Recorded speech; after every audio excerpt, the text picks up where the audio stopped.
अभी हमारा 2025 चल रहा है जी, इसे मंगल का वर्ष कहा गया है। किन लोगों के लिए अच्छा रहेगा या किन लोगों के लिए थोड़ा संभल कर चलने का समय है? जो व्यक्ति जो करना चाहेगा उसके लिए मंगल और 2025 जो है कल्याणकारी होगा। 2025 उसको लाभ देगा। हमने देखा है कि भगवान ने अलग अलग अवतार लिए जी, तो ये किसके अवतार हैं वास्तव में? किसी ने कहा भगवान शिव का कोई अवतार है, कहीं किसी ने कहा ब्रह्मा जी के कोई अवतार है। वास्तविकता में भगवान शिव और ब्रह्मा कोई अवतार नहीं लेते हैं। हमारे घरों में रामायण मिलती है जी, और गीता मिलती है जी, लेकिन वेद नहीं मिलते जी।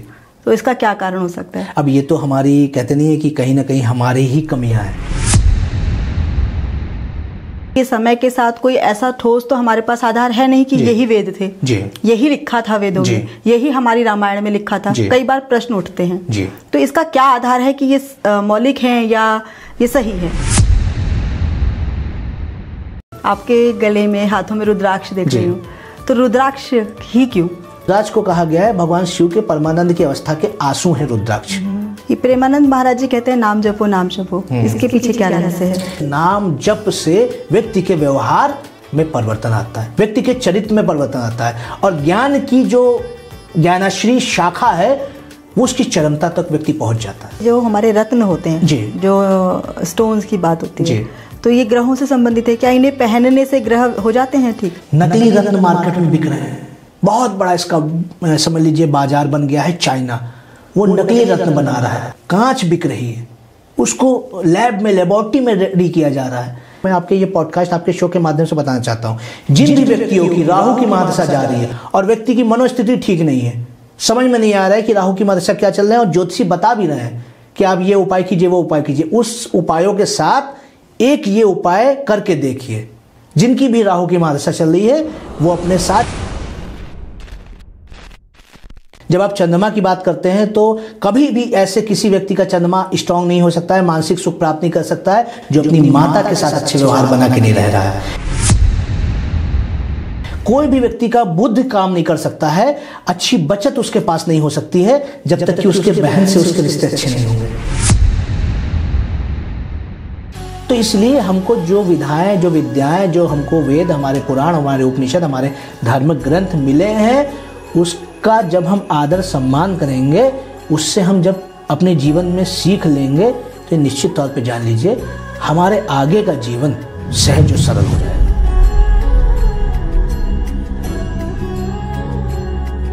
धर्म क्या है, आध्यात्म क्या है, ज्योतिष क्या है, ये क्या वैज्ञानिक है या केवल मनगढ़ंत है? ऐसे बहुत सारे प्रश्न हम सभी के जीवन में चलते ही रहते हैं। ऐसे ही कुछ प्रश्नों और बिंदुओं पर चर्चा करने के लिए हमारे साथ उपस्थित है एक ऐसे व्यक्तित्व जिन्होंने एस्ट्रोलॉजी में डॉक्टरेट किया है, थीसिस लिखी हैं और दर्जनों पुरस्कार भी जीते हैं। तो हमारे साथ आज उपस्थित हैं डॉक्टर कुंवर हर्षित राजवीर जी। डॉक्टर साहब, आपका बहुत बहुत स्वागत है। बहुत बहुत धन्यवाद आपका। मैं कहना चाहता हूँ कि जो आपने ये रचनाशाला नाम रखा है, जैसे एक प्रयोगशाला होती है जिसमें प्रयोग किए जाते हैं, वैसी जो आपकी रचनाशाला है इसमें तमाम ऐसे बिंदुओं की रचनाएं होंगी, तमाम ऐसी विधाओं की, व्यक्तित्वों की और तमाम ऐसी साहित्य की रचना होगी, ये मेरा पूर्ण विश्वास है। डॉक्टर साहब, मैं लोगों को यह कहते हुए कई बार सुनती हूँ कि धर्म कुछ नहीं होता जी, आध्यात्म कुछ नहीं है जी, या ज्योतिष कुछ भी नहीं है जी। तो आपका इस बारे में क्या विचार है, या उन लोगों को आप क्या कहेंगे कि हाँ ये वैज्ञानिक है, मनगढ़ंत नहीं है? जी देखिए, वैसे तो मेरा यही मानना है कि जो व्यक्ति ये प्रश्न भी उठा रहा है वास्तव में वो अस्तित्वहीन व्यक्ति है। उसके अस्तित्व को हमें स्वयं नकारना चाहिए, क्योंकि जो व्यक्ति धर्म के बारे में नहीं जानता है, वास्तव में ये जो हमारी जाति, ये हमारे संप्रदाय, ये धर्म नहीं है। धर्म हमारे जीवन जीने की कैसी शैली होनी चाहिए, इसकी व्याख्या धर्म है। धर्म के बारे में कहा गया है धृति क्षमा दमोस्त्यम शौचमेंद्रिय निग्रह धीर विद्या सत्यम क्रोधो दशकम धर्म लक्षणम। ये 10 लक्षण है धर्म के। जिन 10 लक्षणों पे होकर व्यक्ति और उसका व्यक्तित्व गुजरता है तो वो एक मिसाल बनता है। वो कहीं भीष्म पितामह बनता है, तो कहीं वो अवतार के रूप में कृष्ण बनते हैं, कहीं अर्जुन बनता है, तो कहीं सीता का सतीत्व धारण करता है, कहीं शिव का स्वरूप धारण करता है, जब वो धर्म पर होकर चलता है। धर्म संगत, धर्म सहित बात करनी ही हमारी सृष्टि की, हमारे जो है कहते नहीं है कि हमारे आध्यात्म की आवश्यकता है। वास्तव में आप कहेंगे कि आध्यात्म नहीं है, धर्म नहीं है, ज्योतिष नहीं है। ज्योतिष क्या है? ज्योतिष एक पराविद्या है। ये वह विधा है जिसके माध्यम से हम अपने जन्म जन्मांतर की यात्राओं के बारे में जानते हैं, हम अपने स्वरूप को पहचानते हैं, हम अपने भाग्य, अपने कर्म, अपने स्वभाव, अपने व्यक्तित्व, अपने व्यवहार को जानते हैं। ये एस्ट्रोलॉजी है। ज्योतिष के बारे में कहा गया है ज्योतिषाम सूर्यादि ग्रहणम बोधकम शास्त्रम, अर्थात ज्योतिष वह है जो सूर्यादि ग्रह नक्षत्रों को जानने का शास्त्र है, उनकी गतियों के बारे में बताता है। और वो व्यक्ति क्या पूर्ण विज्ञान का ज्ञाता है? ऐसा कहने वाला व्यक्ति क्या पूर्ण तरीके से विज्ञान को जानता है? क्योंकि वैज्ञानिक जगत के जो एक सर्वश्रेष्ठ वैज्ञानिक थे, विज्ञान जगत के जो सर्वश्रेष्ठ वैज्ञानिक थे, अल्बर्ट आइंस्टाइन, उन्होंने ये बात कही थी कि अगर कोई भी व्यक्ति एस्ट्रोलॉजी को समझता है, उसकी भाषा को जानता है, तो वो कॉस्मिक एनर्जी से बात करने की क्षमता रखता है। रिलेटिविटी की थ्योरी देने वाले, प्रकाश विद्युत उत्सर्जन का नियम प्रतिपादित करने वाले महान वैज्ञानिक ने जब ये बातें कही, एक राह चलता व्यक्ति तो वो अपने मां बाप को भी दोष देता है, वो अपने जन्म को भी झूठलाता है। तो हमें उन सबके बारे में कुछ ना सोचना चाहिए, ना कोई वक्तव्य देना चाहिए, ना ही कोई ऐसी भावना प्रदर्शित करनी चाहिए और ना आहत होना चाहिए, क्योंकि हम जानते हैं वास्तव में धर्म क्या है।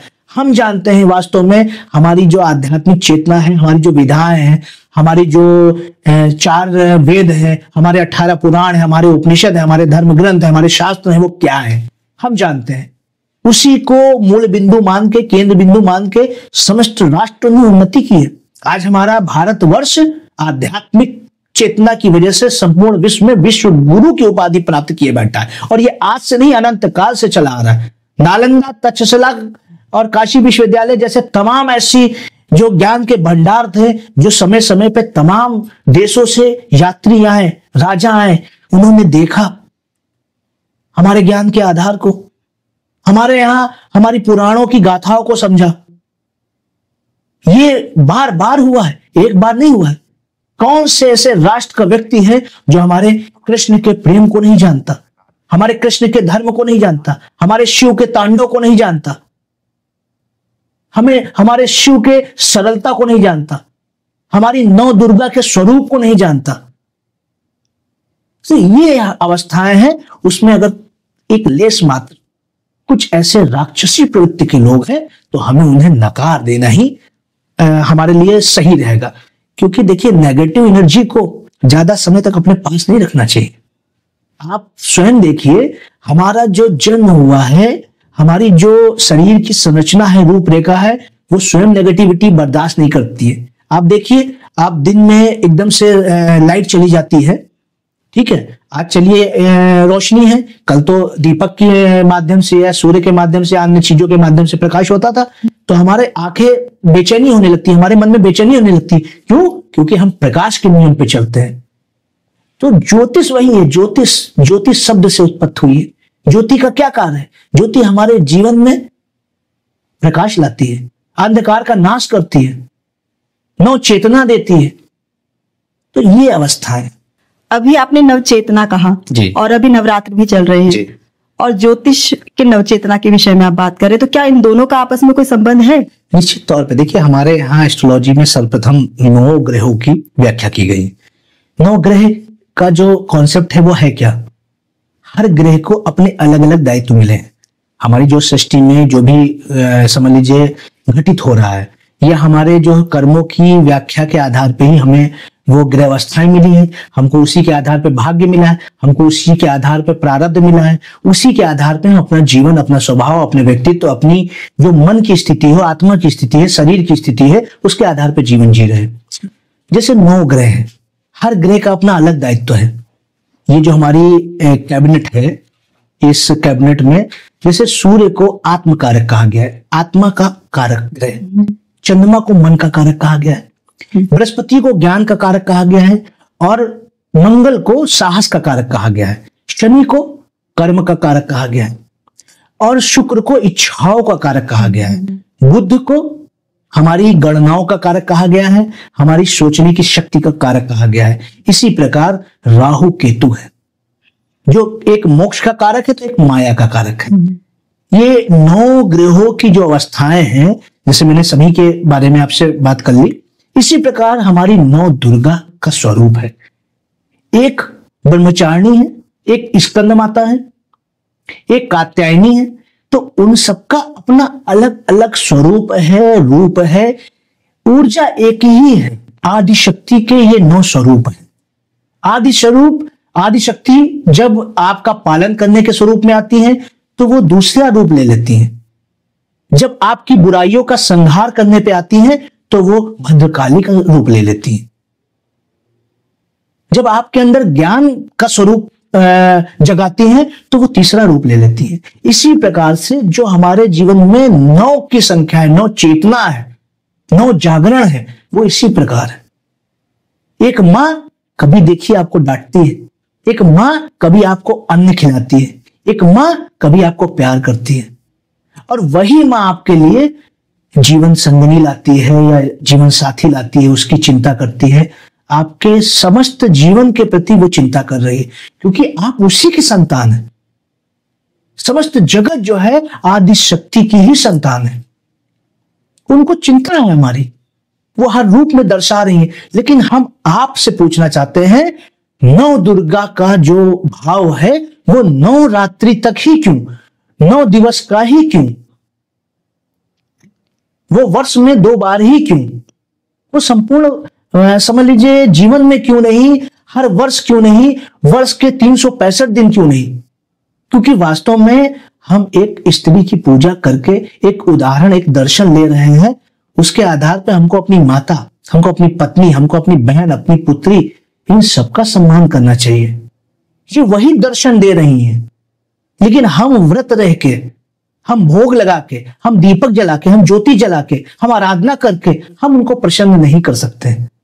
ये बात मैं आपसे बहुत दावे के साथ कह सकता हूं। हम अपने जीवन में परिवर्तन लाके, उनके चरित्र को आत्मसात करके, तब हम चीजों को समझ सकते हैं, जान सकते हैं, हम अपने जीवन में परिवर्तन ला सकते हैं, हम दुख से सुख की ओर जा सकते हैं। अभी नवदुर्गा होती है, हम पूजा करते हैं नव देवियों की, जी। हम मूर्ति स्थापित करते हैं, हम कलश स्थापित करते हैं, हम जॉब होते हैं जी। तो इसका क्या कारण है? क्योंकि मूर्ति पूजा की क्या तो आवश्यकता है जी, और इसका क्यों हमें आवश्यकता लगती कि होनी चाहिए? देखिए, मूर्ति पूजा का मतलब ये है ना कि हमने एक विग्रह अपने, मतलब जो है, जो हमारे मन में, मस्तिष्क में एक भाव है, वो हमने अपने हृदय से निकालकर हमने अपने उसको मूर्ति रूप देके अपने सामने परिलक्षित किया, हमने उसकी स्थापना की। वहां से हमारे अंदर एक भाव जागृत हुआ कि ये मेरी माता है, हमको इनकी पूजा करनी है, इनकी आराधना करनी है। लेकिन हम अपने घर की माता को थोड़ी ना वहां भूल जाएंगे। वहां पे जो हम चीजें कर रहे हैं, ज्योत जला रहे हैं, उनकी आरती कर रहे हैं, उनकी आराधना कर रहे हैं, वो आराधना वो ये दर्शाएगी, उस आराधना को आपको बंद नहीं करना है। उस मन के भाव, हृदय के भीतर की ज्योति को निकाल के जब हम सामने लाए हैं, हमने उनकी आराधना की, उनकी स्तुति गाई है, तो उनकी स्तुति पूर्ण तभी होगी जब हम समस्त नारी शक्ति, हम माता प्रकृति की, माता धरती की पूजा करें। ये वो दर्शा रही है। जितने भी रिचुअल्स हैं भाई, आप जानते हैं सुबह और शाम ज्योत जलाई जाती है, ठीक है, 2 काल कहे गए हैं, दोनों काल में ज्योत जलाई जाती है। तीसरे काल में तो स्वयं सूर्य ज्योत के रूप में उपस्थित है माता के सामने रोशनी करने के लिए। तो उस समय हमको ये मतलब ध्यान और धारणा में रखना है कि हम क्यों ये ज्योति जला रहे हैं। हम मूर्त के आगे ज्योति जला रहे हैं, हमारे हृदय में ज्योति जलनी चाहिए, हमारे भावों में ज्योति जलनी चाहिए, और वो माता और हमारी माता में भेद नहीं करना चाहिए। क्योंकि वही माता हमारी माता को वो शक्ति दे रही है कि वो हमारा पालन पोषण कर रही है और हमको इस जीवन में लेके आई है, हमको एक जीवन दिया है और हमको इस सृष्टि में लेके आई है। ये चीजें हमको समझनी चाहिए, और इसके समझने को ही पूजा का फल कहते हैं, पूर्ण पूजा कहते हैं। और इसको हम अपने जीवन में ला सके। जैसे आप स्कूल जाते हैं, वहां पे शुरुआत में तो ABCD हाथ पकड़ के लिखवाते हैं ना, फिर आप धीरे धीरे जान जाते हैं। अभी हाथ पकड़ के ना लिखवाया होता, अभी माता का रूप ना आया होता, तो कोई नारी शक्ति को जानता ही नहीं, कोई दुर्गा माता को जानता ही नहीं, कोई जानता ही नहीं कि वो शेर पे सवार होके आजा शेरा वाली है और बुराइयों को मिटाएंगी। ठीक है, तो ये चीज कोई ना जानता, इसलिए वो चीजें हमारे आदत में डाली गई। जैसे हम स्कूल में धीरे धीरे धीरे धीरे सीखते हैं, फिर एकदम से पहले ABCD भी नहीं बोल पाते, फिर इंग्लिश हम लोग बहुत जो है तेजी से बोलने लगते हैं बिना किसी मिस्टेक के, सारा अच्छा सा प्रोनाउंसिएशन होता है हमारा। ये एग्जैक्टली ये इसके आगे का सत्य है, ये ट्रूथ है इसका। लेकिन इसको जब हम भूलेंगे तो अपने ओरिजिन को भूलेंगे, अपने केंद्र बिंदु को भूलेंगे। आप जानते हैं जो प्रकृति है वो किसी के प्रति अन्याय नहीं करती, किसी के प्रति पार्शियलिटी नहीं करती। वो किसी एक सर्प को भी वही ऊर्जा, वही अन्न, वही जल, वही श्वास देती है जो आपको हमको देती है।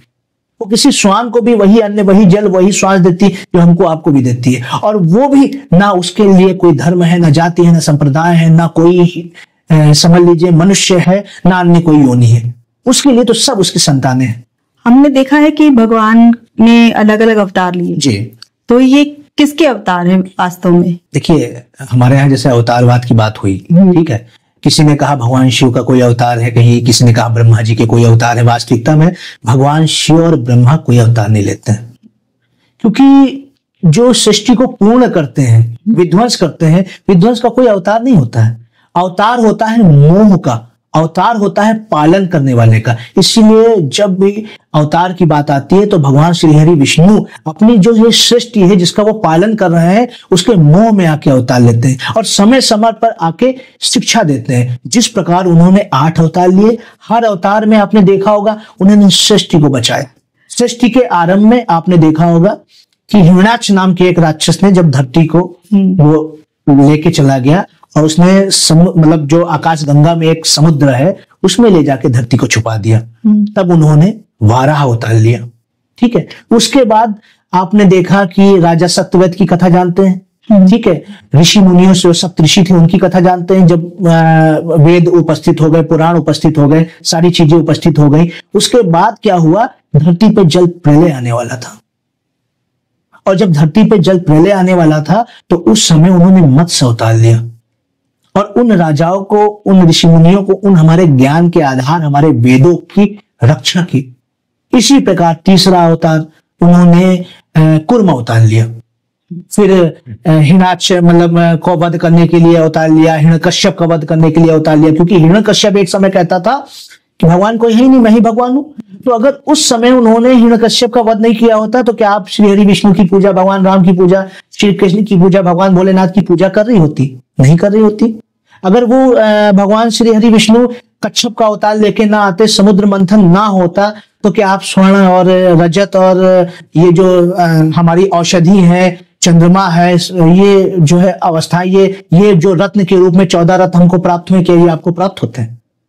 धन संपदा माता लक्ष्मी हमको प्राप्त होती नहीं होती ना।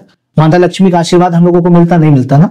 तो इसीलिए उन्होंने बार बार, उसके बाद जब भगवान श्री राम का अवतार उन्होंने लिया, वामन अवतार लिया। वामन अवतार के समय उन्होंने राजा बलि से समझ लीजिए दान लेके भगवान ने उनको समझ लीजिए पाताल लोक में सीमित किया और स्वर्ग और धरती को छुड़ाया। तो ये अवस्थाएं हैं। उसके बाद जब वो राम का अवतार लिया तो उन्होंने मर्यादा का ज्ञान दिया, उन्होंने धर्म का ज्ञान दिया, उन्होंने त्याग तपस्या का ज्ञान दिया। उन्होंने बताया कि एक पुत्र कैसा होना चाहिए, एक पति कैसा होना चाहिए, एक भाई कैसा होना चाहिए, एक राजा कैसा होना चाहिए। ये अवस्थाएं पैदा हुई। उसके बाद उन्होंने भगवान श्री कृष्ण का अवतार लिया। कहा कि धर्म की स्थापना के लिए मैं आऊंगा, हर अधर्मी का वध करूंगा। और धर्म की स्थापना उन्होंने की। उस काल में लोग अपने वचनों का महत्व नहीं रखते थे। जिसने वचन तोड़ा उसका वध हुआ। और प्रेम की भी व्याख्या उन्होंने परिलक्षित की। तो आपने ये चीज देखी, तो वो बार बार हमको शिक्षा दे रहे हैं। वो ये थोड़ी ना कह रहे हैं कि मैंने अवतार लिया इसलिए मेरी पूजा कीजिए। मैंने अवतार लिया तो आप मेरे अवतार से सीखिए। राम से क्या सीखना है? राम से मर्यादा सीखनी है। राम से हमको सीखना है कि हमारी जो संतान है, हम मतलब जिसकी संतान है उसके प्रति हमको कैसा आदर सम्मान का भाव रखना है। राम से हमको सीखना है कि अगर हमारी स्त्री के ऊपर कोई शक्तिशाली रावण हाथ उठाए, उसका हरण करे, तो हमें क्या करना है? ये नहीं सोचना है कि समुद्र को पार करके हमको बिना सेना के कैसे जाना है। हमें वानर, हमें रीछ, हमें भालू, हमें पशु पक्षियों की सेना बनाकर उस शक्ति को नष्ट कर देना है जो भी स्त्री जाति के प्रति, स्त्री के ऊपर आंखें उठाए। ये संदेश आप भगवान राम से सीख सकते हैं। अभी बहुत सारे वीडियोस ऐसे वायरल हुए जिसमें ये कहा गया कि भगवान राम की पत्री ही है, जन्म लग्न पत्री है, ये भगवान श्री कृष्ण की लग्न पत्री है, उनके सारे ग्रह उच्च के थे जी। तो यदि हम देखें तो अब इसी क्रम में अगर हम आगे चले तो कल्कि के अवतार की गणना आप किस आधार पर करें? 9 अवतार 9 ग्रह, मेरा मानना ये है सभी का एक स्वरूप है। जैसे जब समझ लीजिए मत्स्य रूप में आए तो किसी दूसरे ग्रह से जुड़े थे, फिर जब कूर्म रूप में आए तो अन्य ग्रह से जुड़े थे। इसी प्रकार सभी ग्रहों का के रूप में 8 अवतार हो चुके हैं। 9वां अवतार जो कल्कि का अवतार होना है वो बुद्ध के रूप में होना है, क्योंकि वर्तमान में अगर सर्वाधिक जो समझ लीजिए आवश्यकता है आज इस सृष्टि को, वो ज्ञान की आवश्यकता है। व्यक्ति ज्ञान से दूर भाग रहा है, ज्ञान के प्रकाश को स्वयं ही बुझा रहा है। स्वार्थ में लिप्त होकर व्यक्ति इतना ज्यादा समझ लीजिए पीछे की ओर चला गया है कि वो स्वयं प्रकृति के रहस्य को, परमात्मा के रहस्य को, अपने दायित्वों की पूर्ति को वो नहीं समझ पा रहा है। कर्तव्यों का भान उसके अंदर नहीं है, इसलिए सर्वाधिक ज्ञान की आवश्यकता है। इसलिए वो बुद्ध के स्वरूप में कल्कि का रूप लेके आएंगे और ज्ञान का ऐसा संदेश देंगे कि मनुष्य जो है वो स्वयं मुक्ति की ओर आगे बढ़ेगा, स्वयं मोक्ष की ओर आगे बढ़ेगा और इस काल की संरचना पूर्ण हो जाएगी, कलयुग पूर्ण हो जाएगा, फिर सतयुग की स्थापना हो जाएगी। और नहीं तो कलयुग से सतयुग में प्रवेश कैसे होगा? जब तक कि आदमी व्यक्ति अपनी मलिनता को नहीं त्यागेगा, विचारों की मलिनता को नहीं त्यागेगा, तब तक वो कैसे सतयुगी रूप में आएगा? सतयुग में तो सत्य का पालन होता था ना। और जब व्यक्ति अपने विचारों से मलिन रहेगा, ठीक है, व्यक्ति किसी के बारे में ईर्ष्या द्वेष करेगा तो वो नहीं जा पाएगा सतयुग की अवस्था में। तो इसीलिए कल्कि का जो अवतार होगा वो ज्ञान के संदेश को देगा, व्यक्ति में चेतना को जागृत करेगा। अभी आधुनिक समय में मनुष्य बहुत व्यस्त हो गया है, जीवन बहुत तेजी से आगे बढ़ रहा है। अब इतनी तेज भागती हुई जिंदगी में वो कैसे धर्म का पालन करे, कैसे आध्यात्म को अपनाए, तो क्या ये स्वयं भी अपनाया जा सकता है या इसके लिए किसी गुरु की आवश्यकता जरूर होती है? देखिए, सबसे पहली तो इसके लिए व्यक्ति को साधना की आवश्यकता है, समझ की आवश्यकता है, धर्म की आवश्यकता है, हमारी संस्कृति, हमारी सनातन संस्कृति में समर्पण की आवश्यकता है। क्योंकि जहां आप कह रही हैं कि बहुत भाग दौड़ की जिंदगी, व्यस्तता की जिंदगी, ऐसा कुछ भी नहीं है। हम अपने मनस पटल पे ये जो है कल्पना लेके बैठ गए हैं। आपने देखा होगा आज हमारी आपकी जो पीढ़ी चल रही है उसमें आयु की अवस्था क्या रह गई है? 50 वर्ष, 60 वर्ष, 65 वर्ष। इससे पूर्व आपने देखा होगा 10, 20, 30, 40 साल पूर्व लोगों की आयु क्या रहती थी? शतायु होते थे, 80 वर्ष, 90 वर्ष, 100 वर्ष। वो अपने धर्म को निभा रहे थे, वो अपने दायित्व को निभा रहे थे, अपने राष्ट्र के प्रति अपने दायित्व को निभा रहे थे, अपनी माता के प्रति, अपने पिता के प्रति, अपने चाचा, अपने ताऊ, अपने समाज, अपनी जाति, अपने हर प्रकार से वो अपने दायित्व को निभा रहे थे। वो वेदों का पठन पाठन भी कर रहे थे, वो पुराणों को भी समझ रहे थे, वो गुरुकुल व्यवस्था को सीख रहे थे, जान रहे थे। लेकिन जब हम इनसे विमुख हो गए, आज हमने धरती को एक्वायर कर लिया, उस पर कब्जा कर लिया, अन्य जीव जातु जैसे हमारे बंधक से हो गए, उनसे हम अपने ही मतलब समझिए काम लेने लगे, जिसे हम स्वयं भगवान बन गए। तो इसका दंड मिल रहा है। इसमें हमको ये चीज को ध्यान में रखना है कि जब हम धर्म को धारण करेंगे, ये भावना हमारे अंदर जागृत होगी, हम अपनी मर्यादा को समझेंगे, हम अपने कर्तव्यों को समझेंगे। और जब हम अपनी मर्यादा, अपने कर्तव्यों को समझ जाएंगे, ये समस्या अपने आप सॉल्व हो जाएगी। बच्चे अभी एग्जाम्स खत्म हुए जी, अब पेरेंट्स चाहते हैं कि मेरा बच्चा डॉक्टर बन जाए, वकील बन जाए जी, तो वो उनके पीछे पड़ जाते हैं। तो क्या ये अपने मन में बनाने से पहले कि मुझे मेरे बच्चे को यह बनाना है, हाँ, उन्हें क्या देख लेना चाहिए और फिर क्या प्रयास करनी चाहिए? देखिए, वैसे तो भाई हर माँ बाप ये चाहता है, माता पिता ये चाहते हैं कि हमारा बच्चा जो है वो हमसे कुछ बेहतर करे, मगर हमको देखना है कि भाई वो भी कोई कहते नहीं कि परमात्मा के द्वारा भेजा गया, जैसे आप भेजे गए हैं, आपने जो दूरी तय की है लाख प्रयासों के बाद, वैसी परमात्मा ने उसको किस मतलब दूरी के लिए भेजा है, कौन से दायित्वों के लिए भेजा है, कौन से कर्मों के लिए भेजा है। इसके लिए हमारा ज्योतिष शास्त्र जो है, हमारी जो ज्योतिष विद्या है वो महत्वपूर्ण है। जिस प्रकार किसी व्यक्ति के स्वास्थ्य के विषय में उसका जो रक्त है वो बताता है कि आपके बॉडी में कितना जो है मतलब ग्लोबिन है, उसके साथ साथ विटामिन कितने हैं, कितने प्रोटीन है, कितना समझ लीजिए कोलेस्ट्रॉल है और आपका लीवर फंक्शन कैसा है, आपका मतलब जो भी चीजें हैं वो सभी चीजें आपको पता चल जाती हैं आपके रक्त के परीक्षण के द्वारा। इसी प्रकार जब आप अपने जीवन में आप अपने जो जिस समय पे आपका जन्म हुआ है, आप जब कुंडली का परीक्षण कराते हैं तो आपको अपना आपका भाग्य, आपका स्वभाव, आपका व्यक्तित्व, आपका धर्म, आपके कर्म, आपके आचरण, सारी चीजें आपको पता चल जाती हैं। पता चल जाता है आप कितनी दूरी तय करेंगे, किस दिशा में जाएंगे, क्या करेंगे, किस स्वभाव के होंगे, कौन से समय आपके पास शक्ति होगी, किस समय आप संघर्ष करेंगे। तो इसलिए यही कारण से ये विधाएं बनाई गई थी हमारे सुपर साइंटिस्टों के द्वारा, हमारे ऋषि मुनियों के द्वारा, हमारे रिसर्चर, हमारे गुरुओं के द्वारा ये विद्याएं बनाई गई थी। और ये हमारे वेदों से निकली हुई विद्या है। वेद समस्त सृष्टि के ज्ञान का आधार है और उनके द्वारा ये चीजें हमको प्राप्त हुई हैं। तो यही सिंपल सी बात है, जब किसी को बिजली की आवश्यकता होती है, विद्युत की, तो स्वयं विद्युत उत्सर्जित नहीं करता है, जहां से विद्युत का प्रवाह आ रहा है उससे उसका लाभ लेता है। इसी प्रकार जैसे हमको ज्ञान की आवश्यकता है, कोई चीज जाननी है, तो हम सिंपल सी बात है एस्ट्रोलॉजी के माध्यम से, ज्योतिष के माध्यम से अपने जीवन के अंधकार का नाश कर सकते हैं। और हम ये जान सकते हैं कि हमारा बेटा किस फील्ड में जाएगा, उसमें कौन सी ऐसी इच्छा शक्ति है, किस क्षेत्र में जाएगा, क्या करेगा, कौन क्षेत्र में उसकी रुचि होनी चाहिए, वो सारी बातें क्लियर हो जाती है एस्ट्रोलॉजी के माध्यम से। तो क्या इसमें कोई पूजा भी हेल्प करती है कि हाँ ये कर लेंगे पूजा तो शायद हमारे मन की पूरी हो जाएगी? देखिए कभी कदार जैसे आपके बॉडी में है, आपने ब्लड टेस्ट कराया, उसके बाद ये हुआ कि आपका कोलेस्ट्रॉल बढ़ा हुआ है या आपका विटामिन कम है, तो आपने विटामिन की दवाई ले ली। वो माध्यम कोई भी हो सकता है, आपने फ्रूट के नाम से, मतलब फ्रूट के द्वारा, आपने वेजिटेबल के द्वारा, आपने कोई मेडिसिन के द्वारा, आपने धूप के द्वारा वो चीजें प्राप्त कर ली। इसी प्रकार अगर हमारी कुंडली में कोई दोष है, मानिए हमारा जो है बेटा, मेरी आकांक्षा है कि वो प्रशासनिक सेवा में जाए और उसका सूर्य कमजोर है, तो सूर्य जो है वो कहते नहीं कि समाज में मान सम्मान दिलाता है। तो अब सूर्य वीक है, हमको अपने बेटे को बनाना है, तो क्या है, चूंकि हमारे क्रियामान को हमारे एस्ट्रोलॉजी में स्वतंत्र छोड़ा गया है, तो हमको सूर्य को मजबूत करना है, हमको उसकी रेमेडी यूज करनी है और हमको अपने बेटे को उस क्षेत्र की ओर अग्रसर कर देना है। वहां हमको लाभ हो जाएगा। उसके इच्छा पूर्ति के भाव को, उसके क्रियाशीलता के भाव को, उसके कर्म के भाव को, उसके एजुकेशन के भाव को, इन सबको मजबूत करके एक अच्छी सी दिशा उसको दे सकते हैं। हमारे जो नवग्रह हैं, क्या वो हमारे सौर मंडल में जो ग्रह हैं उनसे ही संबंधित है? निश्चित तौर पर। तो फिर पृथ्वी क्यों नहीं? पृथ्वी भी संबंधित है भाई। हम कहते नहीं है कि यत पिंडे तत् ब्रह्मांडे, जो ये पिंड है, ठीक है, इसी में ब्रह्मांड वास करता है।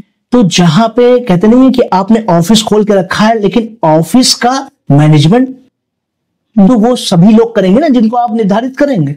ऑफिस स्वतः तो नहीं चलेगा ना। तो पृथ्वी पे जन्म दिया, जन्म को चलाने के लिए जैसे गुरु से गुरुत्वाकर्षण आया, आप जानती हैं, सूर्य के बगैर कोई ऊर्जा नहीं, तो सूर्य ही सबको ऊर्जा दे रहा है, ठीक, चंद्रमा शीतलता दे रहा है, ये अवस्था है। और राहु केतु क्या है, वो हमारे जो कहते नहीं कि मन का एक अवस्था है, एक नेगेटिव अवस्था है, एक पॉजिटिव, एक माया की अवस्था, एक मोक्ष की अवस्था है। तो ये जो कॉन्सेप्ट है, चूंकि ये रहस्यवादी विद्या है, आपकी संतान ने जन्म लिया होगा, लेकिन आप जन्म का भेद समाज में तो बताएंगे नहीं कि कैसे जन्म हुआ। हमारे घरों में रामायण मिलती है और गीता मिलती है, लेकिन वेद नहीं मिलते जी। तो इसका क्या कारण हो सकता है? अब ये तो हमारी कहते नहीं है कि कहीं ना कहीं हमारे ही कमियां हैं, क्योंकि मैंने जैसे शुरुआत में ही कहा, वेद जो है वो सृष्टि के ज्ञान का आधार है और हमको उससे समझना चाहिए। लेकिन अब कहते नहीं है कि वो एक शिक्षा का मूल है, वो गुरुओं के द्वारा हमको वहां से सीखना चाहिए, वो हमको वहां से जानना चाहिए। शायद ये भावना हमने अपने दिमाग में बना के रखी हो, लेकिन ऐसा नहीं है। हमको अपने वेद, अपने पुराण, अपने उपनिषदों का ज्ञान हमको होना आवश्यक है, क्योंकि अन्य जितनी भी सभ्यता, जितनी भी संस्कृति है, वो उन्हीं का ज्ञान बांट रही है। आपने देखा भारत जो है वो जो केंद्र बिंदु बना ज्ञान का, वो यूं ही नहीं बना, वो गुरुकुलों की जो स्ट्रेटेजी थी, जो वहां शिक्षा व्यवस्था थी, उसी के आधार पर बना। ये गुरुकुल व्यवस्था वो वेदों के काल से ही चली आ रही है, जब सुदामा और कृष्ण साथ साथ थे। आज आप कहीं ऐसी संरचना, ऐसी व्यवस्था नहीं दिखा सकती हैं। आज नहीं दिखा सकती हैं कि एक राजा का बेटा भी वहीं पढ़ता हो और एक जो है चपरासी का बेटा भी वहीं पढ़ता हो, ऐसा नहीं दिखा सकती है, क्योंकि उस काल में ज्ञान का महत्व था। उसके बाद जो काल आया उसमें शक्ति का महत्व था। आज के काल में अर्थ का महत्व है, धन का महत्व है। इसी प्रकार 3 युग की व्याख्या है। एक ज्ञान का युग है जो माता सरस्वती के रूप में है, एक शक्ति का रूप है जो मां काली के रूप में है, और एक जो है वो लक्ष्मी का, अर्थ का स्वरूप है जो माता लक्ष्मी के रूप में है। प्राचीन काल में आप देखती होंगी जो ज्ञानी है उसके आगे राजा और सेनापति दोनों हाथ जोड़ के खड़े रहते थे, ठीक है। उसके बाद का जो काल आया उसमें आपने देखा जो शक्तिशाली है उसके आगे राजा और ज्ञानी हाथ जोड़ के खड़े हैं। आज आपने देखा ये जो अर्थ युग है इसमें धनवान के आगे ज्ञानी और शक्तिशाली हाथ जोड़ के खड़े हैं। ये काल चक्र है, ये हमको समझना होगा, ये रहस्य है और ये निरंतर बदलता रहता है। अब हम अर्थ से ज्ञान के प्रवाह की ओर जा रहे हैं। अब आपने देखा होगा धीरे धीरे ज्ञान का सम्मान हर जगह हो रहा है। अब इसका मतलब युग परिवर्तन की अवस्था आ रही है। समय के साथ हमारे वेद, धार्मिक पुस्तकों का संप्रेषण हुआ जी, तो उसकी क्या मौलिकता है? क्योंकि समय के साथ कोई ऐसा ठोस तो हमारे पास आधार है नहीं कि यही वेद थे, यही लिखा था वेदों में, यही हमारी रामायण में लिखा था। कई बार प्रश्न उठते हैं जी। तो इसका क्या आधार है कि ये मौलिक है या ये सही है? देखिए, वास्तव में हमको समझना पड़ेगा कि वेद क्या है, ठीक है। हमारी ये मान्यताएं हैं कि जो ईश्वर के मुख से जो वाणी निकली वही वेद है, ठीक है। एक वेद से समस्त अलग वेद विभक्त हुए, आप भी जानती हैं ये बात, ठीक है। अब ऋग्वेद की जो व्यवस्था है, यह हम जब संपूर्ण वेद के 6 अंगों की बात करें जिसमें शिक्षा, कल्प, निरुक्त, छंद, व्याकरण और ज्योतिष है, तो शिक्षा क्या है, कल्प क्या है, छंद क्या है, व्याकरण क्या है, हमको ये समझना होगा ना। मिश्रित हो सकती है, मिश्रण हो सकता है, लेकिन रूप तो एक ही है। जल कोई एक्वाफिना हो सकता है, कोई हिमालयन हो सकता है और कोई बिस्लरी हो सकता है, लेकिन जल तो जल ही है। जिस विधा में समस्त सृष्टि के बारे में बताया गया है वो उस ज्ञान को हम कैसे झुठला सकते हैं? उस जल को हम कैसे झुठला सकते हैं जो आपके हमारे प्यास को बुझाता है? वो रूप में किसी भी परिवर्तित हो सकता है। इसी प्रकार जो सृष्टि के ज्ञान का आधार हमारे वेद, हमारे पुराण, हमारे उपनिषद, हमारे धर्म ग्रंथ हैं, वो निश्चित तौर पे हमें एक बेहतर व्यक्तित्व देते हैं, हमें धर्म से जोड़ते हैं, हमें एक समझ लीजिए गौरव की यात्रा कराते हैं। इसमें जब हम इसके मूल तक पहुंचते हैं तो ये भूल जाते हैं कि हमको क्या, कहते हैं कि हमारे जीवन में ज्ञान की क्या उपयोगिता है, हमारे जीवन में धर्म की क्या उपयोगिता है। इसीलिए हमारे ऋषि मुनियों ने 4 आश्रमों में हमारे जीवन को विभक्त कर दिया था, धर्म, अर्थ और काम और मोक्ष। धर्म का क्या समझ लीजिए कि वास्तविकता है, धर्म की क्या उपयोगिता है ये हमको समझना होगा, अर्थ की क्या वास्तविकता है, क्या उपयोगिता है ये हमको समझना होगा। इसी प्रकार काम और मोक्ष की, बगैर धर्म के अर्थ की प्राप्ति नहीं हो सकती, बगैर अर्थ के क्या काम की श्रेणी में हम नहीं जा सकते, और बगैर काम को पूर्ण किए हम मोक्ष की यात्रा नहीं कर सकते हैं। ये व्यवस्थाएं ये 4 वेद और 4 आश्रमों में बताई गई है। जिस प्रकार धर्म तीनों का मूल है, इसी प्रकार जो हमारे ऋग्वेद है वो 3 वेदों का मूल है। ये अवस्था है, इस रहस्य को हमको आपको समझना पड़ेगा। अगर किसी आम जन को जिसको बहुत ज्यादा नहीं पता, और जैसे छोटे बच्चे को मुझे समझाना है हमारे वेदों को एक एक शब्द में या बहुत सरल शब्दों में, तो आप कैसे समझाएंगे? निश्चित तौर पे हम यही बताएंगे कि हमारी आपकी उत्पत्ति कर जिस ईश्वर ने की है, तो जिस प्रकार हमने तुम्हारे स्वास्थ्य, तुम्हारे पालन के लिए जो शब्द बोले, जो तुम्हारे लिए उपयोगी थी, वो भाषा तुमको सिखाई है, तो वो सिर्फ तुम्हारे इस जीवन के उपयोग की ये भाषा है। लेकिन तुम्हारे जो जितने भी जन्म होंगे, जितने भी कर्म, जो भाग्य, जो भी तुम्हारी योग्यता को निखारेगा, वो भाषा वो परमात्मा की भाषा है। इसलिए तुम जब उसको सीखोगे तो हम सिर्फ इस शरीर की बात को, तुम्हारी इच्छा पूर्ति, तुम्हारे स्वार्थ की बात को कर पाएंगे, लेकिन वो जो तुम्हारी वास्तविक रूप है उसको निखारेगी। उसकी भाषा, भगवान की जो भाषा है वो तुम्हारे वास्तविक रूप को निखार के लेके आएगी। मैं आपको देख रही हूँ, आपके गले में, हाथों में रुद्राक्ष देख रही हूँ, तो रुद्राक्ष ही क्यों? देखिए, अपना अपना कहते नहीं है कि भाव है। किसी का वैराग्य का भाव है तो शिव के जो आंसू के रूप में निकला है, या शिव के जो श्रृंगार के रूप में है, उसने वो धारण कर रखा है। कोई व्यक्ति स्वर्ण का हार जो है पहन के बैठा है। तो ये अपना अपना कहते नहीं, यात्रा के आधार पर व्यक्ति का श्रृंगार है, या उसकी संतुष्टि के लिए उसको कोई एक ऐसा एनर्जी देने का माध्यम मिला हुआ है। ये प्रकार है। जैसे रुद्राक्ष को कहा गया है भगवान शिव के परमानंद की अवस्था के आंसू है रुद्राक्ष। ये अवस्था है कि जब आप कहते नहीं है कि वैराग्य रूपी भाव ले आते हैं। वैराग्य का भाव का मतलब कोई संत या कोई हर एक चीज को त्यागने का भाव नहीं होता है। वैराग्य का भाव का मतलब ये होता है समस्त संसार में उपस्थित रह के भी संसार का ना होना। यही शिव की व्याख्या है, और शिव के मानने वालों की भी यही जीवन शैली। हम कहते हैं धर्म वैज्ञानिक हैं जी, तो रुद्राक्ष का क्या वैज्ञानिक महत्व है? हम ये गलत कह देते हैं कि धर्म वैज्ञानिक है। धर्म जो है वो सर्वोपरि है, वो हमारा मूल है, हमसे पहले धर्म है। विज्ञान हमसे है। हम और आप, विज्ञान की भावना हमको धर्म से ही मिली है। जब हम अपने धर्म का पालन करते हैं तभी हम किसी चीज की अन्वेषण कर सकते हैं, खोज कर सकते हैं, उसकी जानकारी दे सकते हैं। क्योंकि जब तक आपके पास ज्ञान नहीं है, ज्ञान के जो है वो धर्म का समझ लीजिए एक रूप है। जो मुख्य आधार है वो धर्म है। धर्म को धारण करने से ही ज्ञान आता है, और जो ज्ञानी है वही कोई खोज कर सकता है, वही विज्ञान को जान सकता है। क्योंकि विज्ञान क्या करता है? विज्ञान सिर्फ किसी चीज की उपस्थिति को बता सकता है, उत्पत्ति नहीं कर सकता है। अगर विज्ञान उत्पत्ति कर पाने में सक्षम होता तो मंगल ग्रह पे वो जीव की खोज ना कर रहा होता, उसकी उत्पत्ति कर रहा होता। वो धातुओं को पहचान ना हो रहा होता, जान ना रहा होता, धातुओं को बना रहा होता, एक मृत इंसान को जीवित कर रहा होता विज्ञान। इसीलिए हमें ये हमेशा स्वीकार कर लेना चाहिए कि ब्रह्म सर्वोपरि। किन लोगों के लिए अच्छा रहेगा, या किन लोगों के लिए थोड़ा संभल कर चलने का समय है? देखिए, जैसे आपका स्टूडियो है तो वो आपके कहते नहीं कि जो भी आएगा उसके लिए अच्छा हो सकता है, लेकिन उनके कृत्य कैसा होगा, उनका व्यक्तित्व कैसा होगा, तभी तो आप उनको स्थान देंगे। अब यहाँ पे आके कोई नशा करने लगेगा, कोई अश्लील नृत्य करने लगेगा, उसको तो आप स्थान देंगे नहीं। इसी प्रकार ये मंगल का वर्ष है। मंगल क्या चाहते हैं? मंगल साहस के कारक है, मंगल सेनापति है।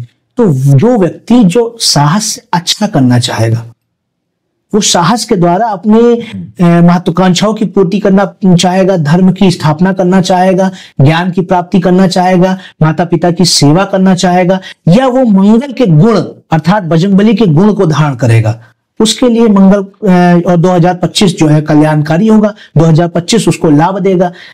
जब वो मंगल के तत्वों को समझेगा, मंगल के व्यक्तित्व को समझेगा, बजरंगबली के व्यक्तित्व को समझेगा। बजरंगबली का व्यक्तित्व क्या है? मैंने पहले भी आपको बताया। बजरंगबली का जो व्यक्तित्व है वो है अष्ट सिद्धि नौ निधि के दाता। वो जो है वो एक ही छलांग में समुद्र नांग जाते हैं।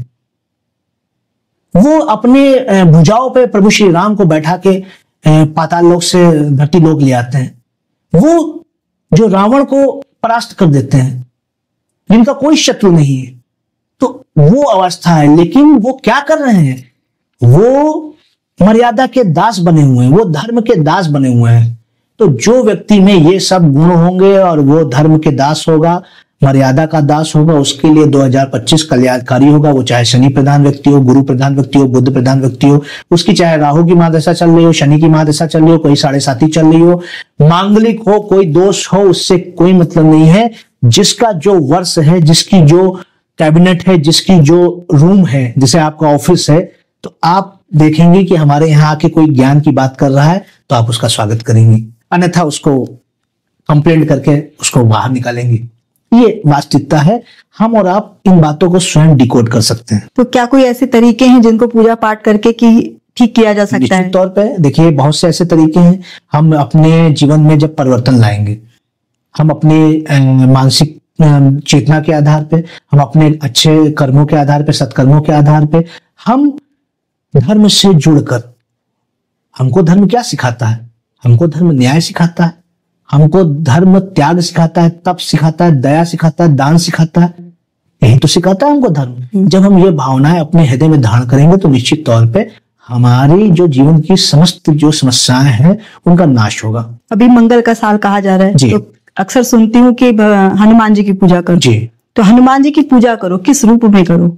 हनुमान जी की पूजा हनुमान जी के व्यक्तित्व के रूप में करो। हनुमान जी का जैसा व्यक्तित्व था, वो एक सती नारी मतलब माता सीता की आराधना से प्रसन्न हो जाते हैं। आप उसकी पूजा कीजिए जो मतलब सती रूप में हो, जो आपकी सेवा करती हो, जिनके अंदर तेज हो, बल हो। आप उनकी आराधना करेंगे, बजरंगबली प्रसन्न हो जाएंगे, आपका मंगल ग्रह ठीक हो जाएगा।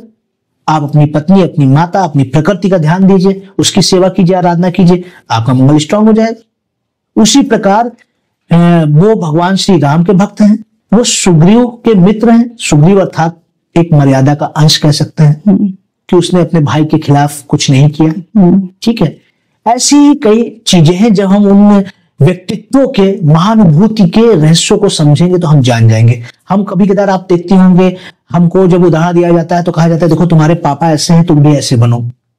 ठीक है, या वो मतलब व्यक्तित्व ऐसा है, वो संत ऐसे हैं, उनकी तरह बनो। हम पूजा पाठ किनसे सीखते हैं? हम अपने पुरोहितों से पूजा पाठ सीखते हैं।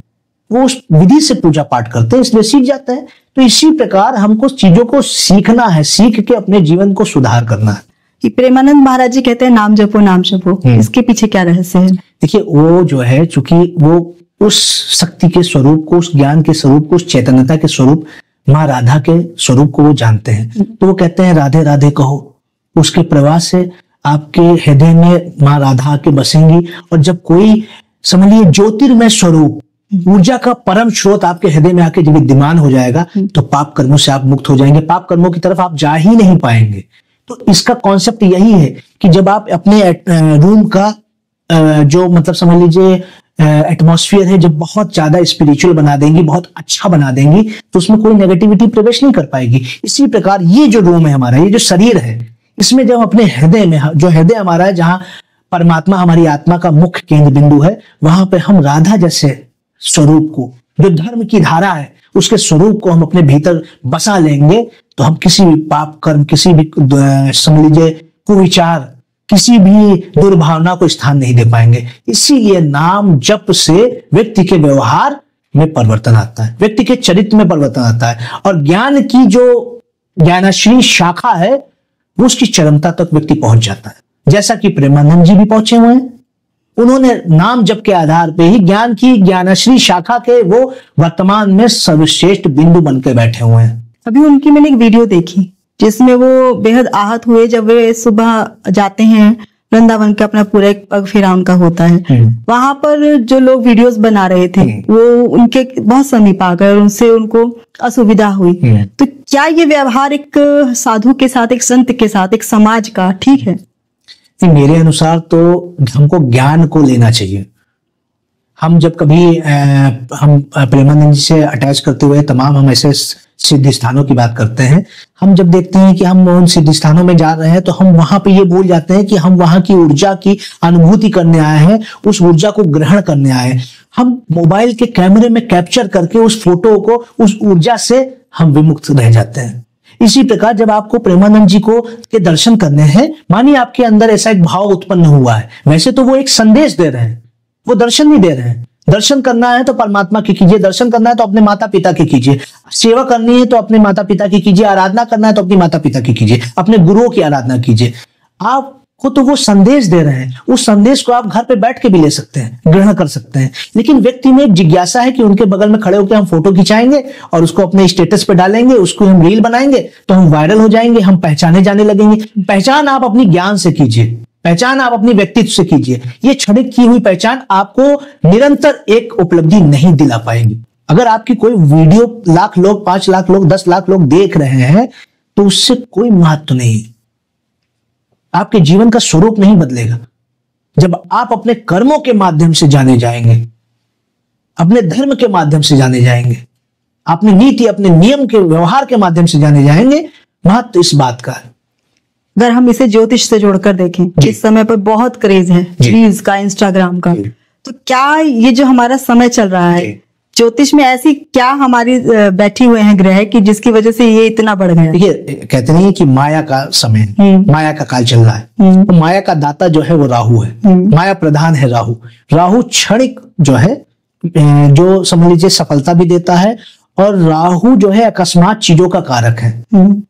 तो जब भी माया प्रधान युग होगा तो अकस्मात घटनाएं व्यक्ति के जीवन में तो होंगी ही होंगी, वही चीजें दिखाई पड़ रही, इसमें कोई बुराई नहीं है। लेकिन आप स्तरहीनता पे जाके ये कार्य मत करें। एक अच्छा स्तर बना के बहुत अच्छे भी कार्य किए जा सकते हैं। लोग इस तरीके से, लोग अपनी भगवान की स्तुति गा के भी लोग वायरल हो रहे हैं, उनको लोग पहचानने लगे हैं। गायन करके, योग सिखा के, शिक्षा दे के। अब देखिए, एक मैंने विकास दिव्य कीर्ति को देखा है, वो शिक्षा ऑनलाइन देते हैं। मैंने खान सर करके एक है, उनको देखा है, वो देते हैं। तमाम ऐसे संत हैं, महात्मा हैं जो कथावाचक हैं, बाबा बागेश्वर हैं, उनको भी तो उनके लाख लोग, 5 लाख लोग उनके शिविर में जाते हो, लेकिन उनको सोशल मीडिया के माध्यम से तो बहुत अधिक जाना जाता है। तमाम ऐसे कथावाचक हैं, अनिरुद्धाचार्य जी हैं, ठीक है। तमाम ऐसे लोग हैं जो अच्छी चीजें देकर भी प्रसिद्धि को प्राप्त कर रहे हैं।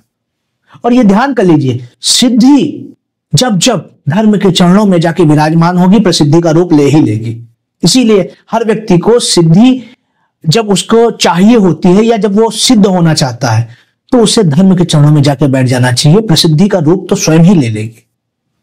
आधुनिकीकरण के चक्कर में मनुष्य धर्म से दूर हो गया जी, लेकिन अब बदलाव आ रहा है, वापस धर्म की ओर हम बढ़ रहे हैं। तो आधुनिक रहते हुए भी किस प्रकार धर्म से जुड़ा रहा जा सकता है? देखिए, आधुनिकता एक शब्द दूसरा हो गया। वास्तव में आधुनिकता क्या है? जो हमारी जो इन्वेंशन है, उनसे हम जब अटैच होते हैं, ठीक है, तो ये मान के चलिए वो हम उसको आधुनिकता का रूप दे सकते हैं। अब आपका स्वयं का जीवन काल उठा के मैं बात कर रहा हूं। आप जब आपके जीवन में आपकी संतानें आई, आपके पति आए, तो क्या अपनी माता पिता को आप भूल गए? क्या अपनी दादी माँ, अपनी नानी माँ को आप भूल गई?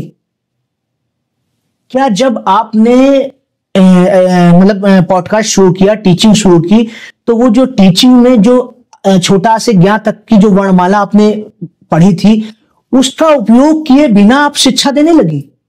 आधार तो वही था ना। आधार धर्म है, आधार ज्ञान है, आधार हमारी संस्कृति है, आधार हमारा सनातन है। आप यात्रा चाहे जहां की करिए, आधार यही है। तो इस आधार के बिना हम निराधार हो जाएंगे। इसीलिए उस आधार से हमको दूर नहीं होना है। आप अपने पति की सेवा कीजिए, अपनी संतानों की चिंता कीजिए, उनके भविष्य को सुगम और मतलब ये मान के चलिए सहज बनाइए, नव निर्माण कीजिए उनके भविष्य का। लेकिन आप अपने पति से दूर मत होइए, आप अपनी माता से दूर मत होइए, आप अपनी सासू माता से दूर मत होइए, आप अपने भाई के प्रति कर्तव्यों से दूर मत होइए। यही रहस्य है, यही धर्म है, यही ज्ञान है, और यही हमारा कर्तव्य है।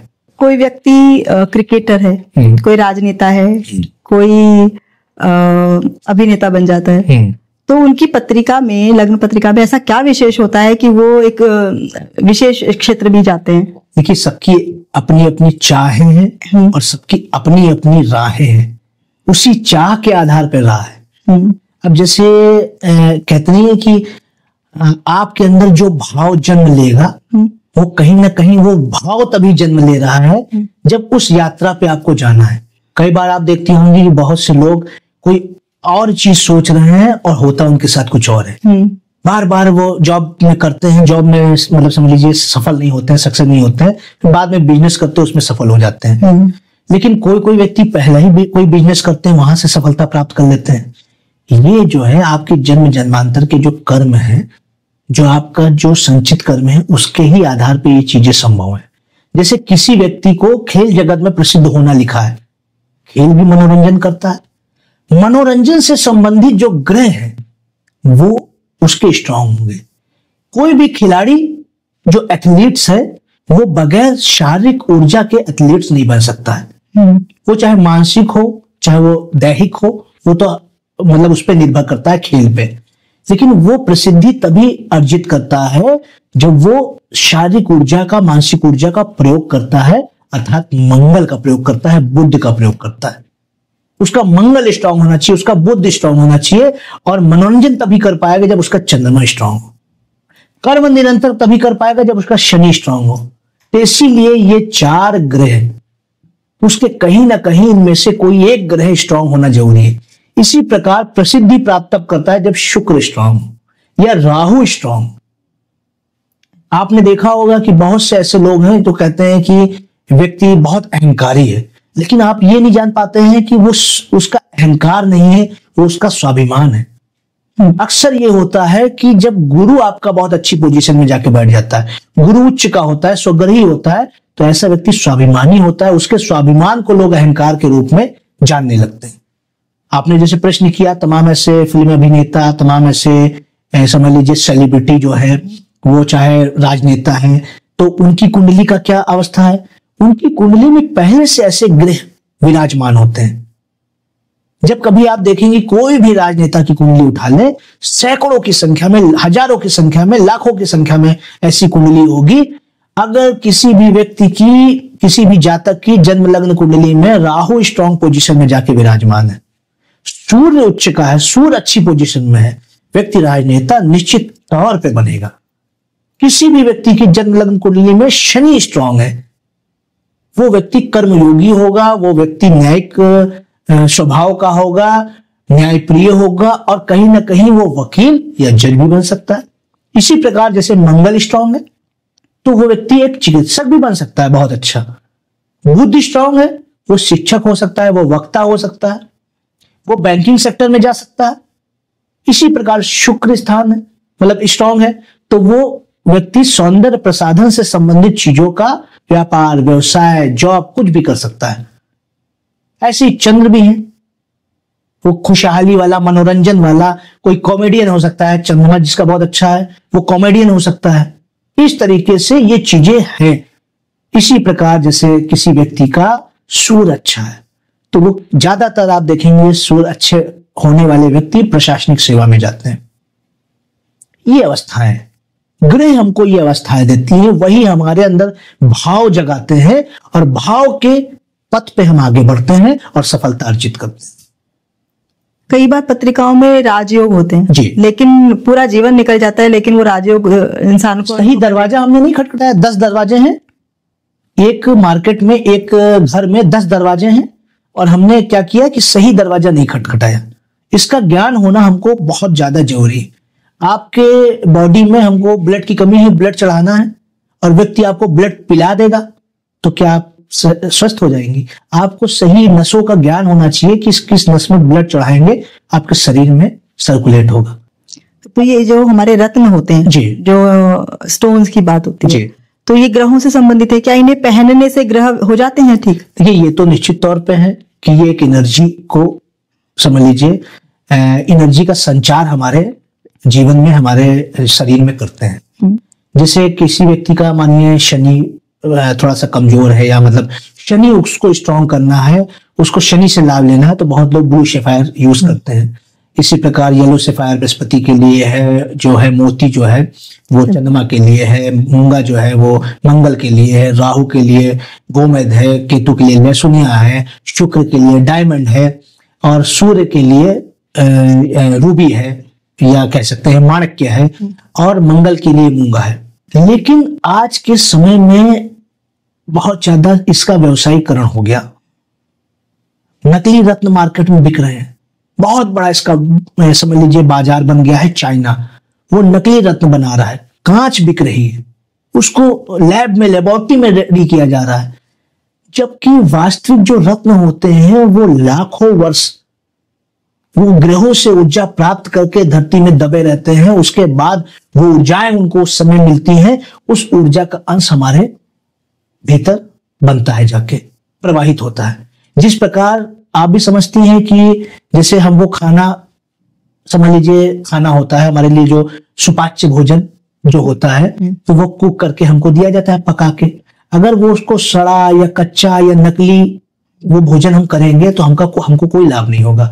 इसी प्रकार ये जो रत्न है, या तो वो गुणवत्ता वाले रत्न हो, ठीक है, वो ऑथेंटिसिटी हो उनमें, अदरवाइज फेक रत्न, नकली रत्न पहनने से अच्छा है कि आप उस रंग के कपड़े अपने जीवन में यूज कीजिए, उस रंग का धागा अपने साथ रखिए, उस रंग का रुमाल अपने साथ रखिए। जैसे मानिए कोई व्यक्ति का मंगल ठीक नहीं है और उसके पास इतने पैसे नहीं है कि वो मूंगा रत्न खरीद सके।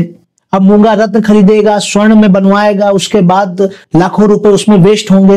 वो लाल रंग का रुमाल अपने साथ रखना प्रारंभ कर दे, लाल रंग का तिलक अपने लगाना प्रारंभ कर दे।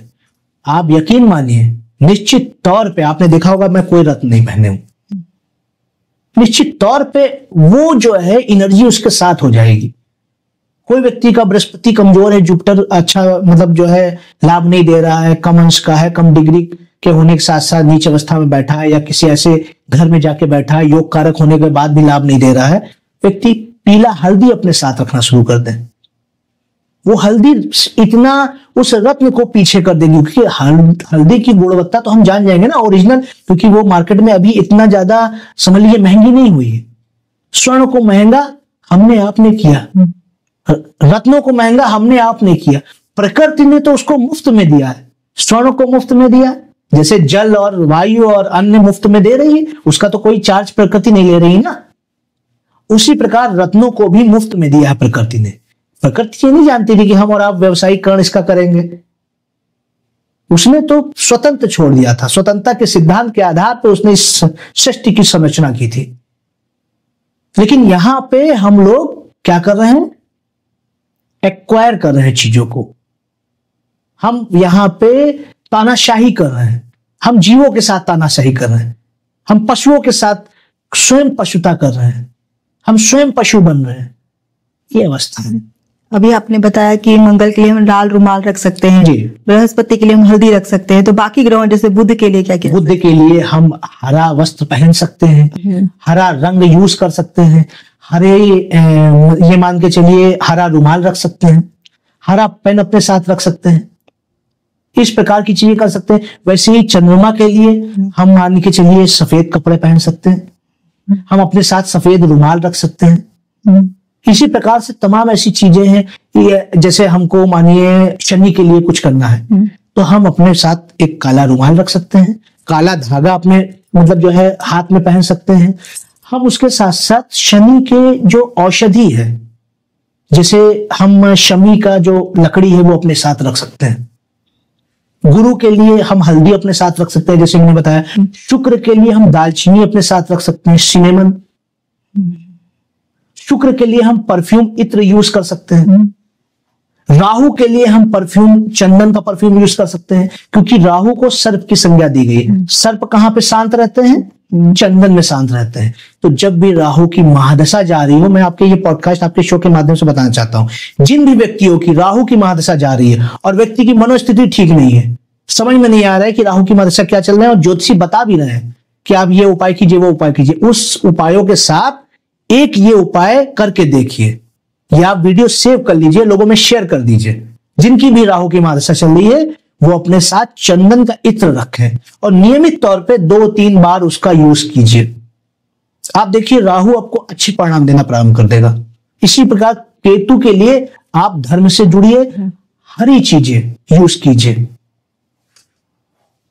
ऐसे ही सूर्य के लिए आप सफेद आग का जो पुष्प होता है उसमें जल दीजिए, उस सफेद आग के पुष्प को भगवान भोलेनाथ को चढ़ा दीजिए। क्या हम अपने खान पान में बदलाव करके भी ग्रहों के लिए उपाय कर सकते हैं? देखिए वो तो हमारे यहाँ शुरू से बताया गया है। अगर आप सात्विक भोजन कर रहे हैं, आप अगर ऋतुओं के आधार पे भोजन कर रहे हैं, हमारे यहाँ तो इसकी पूरी, हम वेद को ज्ञान का आधार क्यों बार बार कह रहे हैं, हमारे यहाँ इसकी पूरी व्याख्या दी गई है वेदों में कि अगर हम ऋतुओं के आधार पे भोजन करते हैं, हम तिथियों के आधार पे भोजन करते हैं, हम दिवस के आधार पे भोजन करते हैं और हम अपने जीवन में सात्विक भोजन का उपयोग करते हैं, तो हमारे मन भी सात्विक रहता है, हमारे अंदर तमस नामक चीज नहीं आती, तमस कोई गुण नहीं आएगा, राक्षसत्व का वास नहीं होगा, देवता हमारी स्वयं आकर मदद करते हैं, क्योंकि दैविक भाव हमारे जीवन में, हमारे मस्तिष्क में, हमारे हृदय में उत्पन्न होते हैं। बच्चे बड़ा आजकल बेचैन रहते हैं, उनका पूरा फोकस हमारा इंटरनेट पर और इंस्टाग्राम पर हो गया, पढ़ाई से विमुख हो गए। तो ऐसे में पेरेंट्स को क्या उपाय करने चाहिए? क्योंकि सबसे पहले बच्चों को गणेश स्तुति जरूर सिखाएं, माता सरस्वती की पूजा जरूर सिखाएं, क्योंकि वो ज्ञान की देवी है। जब तक कि आप कोई चीज समझ लीजिए बन रही है, उसकी समझ लीजिए कहते नहीं है कि उत्पत्ति हो रही है, वो एक अवस्था में परिवर्तित हो रही है, उसके लिए सबसे ज्यादा महत्वपूर्ण है उसका ज्ञान।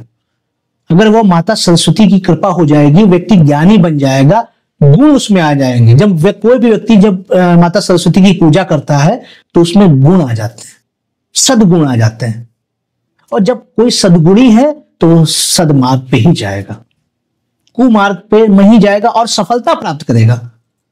माता सरस्वती की पूजा करने वाला एक भी व्यक्ति असफल नहीं, कहीं ना कहीं उसकी प्रसिद्धि उसको प्राप्त है और हर एक चीज उसके पास आता है। धनवान उसके सामने हाथ जोड़ के खड़े होगा, शक्तिमान उसकी रक्षा करेगा जो माता सरस्वती की पूजा करता है। हम दैनिक जीवन में ऐसे छोटे छोटे कौन सी आदतें अपना करके अपने जीवन को सही दिशा में ले जा सकते हैं? देखिए, हम नियमित जो भी हमारे धर्म से जो हमारे कर्म शुरू होते हैं उसको हम नियमित तौर पे करें। जैसे एक व्यक्ति, जैसे आपने किसी बच्चे के बारे में कहा, सबसे पहले तो उसको अपने माता पिता का नियमित आशीर्वाद लेना चाहिए। माता धरती के चरण स्पर्श करना चाहिए, क्योंकि माता पिता जन्म दे रहे हैं और जो धरती और माता प्रकृति जो है वो व्यक्ति को जन्म के बाद जीवन दे रही। धरती ही है जिसपे हम प्रथम पग रख रहे हैं, प्रकृति ही है जो हमको श्वास दे रही है, और जन्म तो माता पिता देते हैं और जीवन जो है वो धरती और प्रकृति देती है। तो निश्चित तौर पे माता धरती और अपने माता पिता के चरणों का स्पर्श नियमित तौर पे करें। ये सबसे बड़ा उपाय है, ये एस्ट्रोलॉजी में भी लाभ देता है। ऐसा कोई भी व्यक्ति जो अपने माता पिता के चरण स्पर्श करता होगा नियमित, वो किसी प्रकार के एंजाइटी, डिप्रेशन, डीप थिंकिंग, किसी भी प्रकार के ऐसे रोग उसको नहीं होंगे, ये निश्चित है।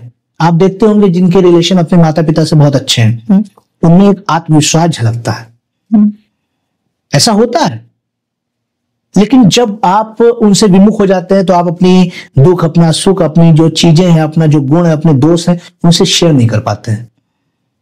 फिर वही चीजें आपके भीतर तनाव के रूप में जन्म ले लेती हैं। तनाव से आप एडिक्शन में जाते हैं, आप नशे में जाते हैं और नशा आपके जीवन का नाश कर देता है। इसलिए यह आवश्यक है कि अगर कोई व्यक्ति अपने जन्मदाता, अपने भगवान से तो उसकी आराधना कर सकता है। घरों में जब पूजा की जाती है तो शंख और घंटी, कई लोगों से मैंने सुना है कि हमें घर में शंख और घंटी नहीं बजाना चाहिए, और कई लोग कहते हैं नहीं ये होना चाहिए। तो आपका क्या मत है? देखिए, ये ध्वनि विज्ञान के तहत हम कह सकते हैं, ये एक एकाग्रता लेके आता है। जैसे आपने देखा होगा कि हम मंदिर में भी प्रवेश करते हैं, सबसे पहले घंटी बजाते हैं, ठीक है। उसका कारण यही है कि हमारा इधर उधर मन, समझ लीजिए, विचलित है, चारों तरफ हमारा मन लगा हुआ है, लेकिन वो हमको एकाग्रता प्रदान करता है। वो ध्वनि हमारे जो आसपास के जो मतलब समझिए नेगेटिव बैक्टीरिया है उनको किल कर देती है। आप भी जानते हैं ध्वनि के माध्यम से चीजें होती है, आप तो स्वयं टीचर भी हैं, इन चीजों को जानती होंगी, समझती होंगी। तो ये मान के चलिए कि इसी ध्वनि विज्ञान की ये व्याख्या है। शंख में भी वही ध्वनि निकलती है, और उसके साथ साथ साइंटिफिकली मैं तो कहता हूं कि चलिए ठीक है, हम आपकी भाषा में साइंस को बढ़ावा दे देते हैं। एक शंख बजाने वाला व्यक्ति के हृदय का रोग, उसके फेफड़े हमेशा स्वस्थ रहते हैं, हृदय का रोग नहीं होगा, उसके फेफड़े स्वस्थ रहेंगे, वो श्वास का मरीज नहीं हो सकता है। इसी प्रकार जो व्यक्ति घंटी बजाता है, उसको सुनता है नाद को, घंटे की नाद को, वो कभी तनाव में नहीं रहेगा, तनाव मुक्त रहेगा, डिप्रेशन में कभी नहीं जाएगा। जितने लोग डिप्रेशन में हैं वो नियमित तौर पे इतना काम शुरू कर दें कि मंदिर में जाएं या एक घंटी अपने घर में लेके आए और आरती जरूर करें।